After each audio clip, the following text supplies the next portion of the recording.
2006 ମସିହାରୁ ବିଜୁ ଜନତା ଦଳର ଜଣେ ଶୃଙ୍ଖଳିତ କାର୍ଯ୍ୟକର୍ତ୍ତା ଭାବରେ କାର୍ଯ୍ୟ କରି ଆସୁଛି। ଆଜିର ଦିନରେ ରାଜ୍ୟ ବିଜୁ ଜନତା ଦଳର ନେତା ମୋ ଉପରେ ଆସ୍ଥା ହରାଇଛନ୍ତି। ନିମାପଡ଼ା ଗୋପ ବିଜୁ ଜନତା ଦଳର ସଂଗଠନ ଉପରେ ଆସ୍ଥା ହରାଇଛନ୍ତି। ନେତା ଯେହେତୁ ମୋ ଉପରେ ଆସ୍ଥା ହରାଇଛନ୍ତି, ତେଣୁ ଦଳରେ ରହିବା ମୋ ପାଖରେ ସମୀଚୀନ ହେଉନାହିଁ। ସୁତରାଂ ଦଳର ପ୍ରାଥମିକ ସଭ୍ୟ ପଦରୁ ଆଜି ଇସ୍ତଫା ଦେଉଅଛି। ମୋ ଇସ୍ତଫା ପତ୍ର ମାନ୍ୟବର ଦଳର ସଭାପତି ଶ୍ରୀଯୁକ୍ତ ନବୀନ ପଟ୍ଟନାୟକ ପାଖକୁ ପ୍ରେରଣ କରିଛି।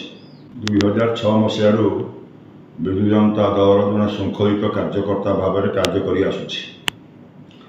ଆଜିର ଦିନରେ ରାଜ୍ୟ ବିଜୁ ଜନତା ଦଳର ନେତା ମୋ ଉପରେ ଆସ୍ଥା ହରାଇଛନ୍ତି। ନିମାପଡ଼ା ଗୋପ ବିଜୁ ଜନତା ଦଳର ସଂଗଠନ ଉପରେ ଆସ୍ଥା ହରାଇଛନ୍ତି। ନେତା ଯେହେତୁ ମୋ ଉପରେ ଆସ୍ଥା ହରାଇଛନ୍ତି, ତେଣୁ ଦଳରେ ରହିବା ମୋ ପାଖରେ ସମୀଚୀନ ହେଉନାହିଁ। ସୁତରାଂ ଦଳର ପ୍ରାଥମିକ ସଭ୍ୟ ପଦରୁ ଆଜି ଇସ୍ତଫା ଦେଉଅଛି। ମୋ ଇସ୍ତଫା ପତ୍ର ମାନ୍ୟବର ଦଳର ସଭାପତି ଶ୍ରୀଯୁକ୍ତ ନବୀନ ପଟ୍ଟନାୟକ ପାଖକୁ ପ୍ରେରଣ କରିଛି।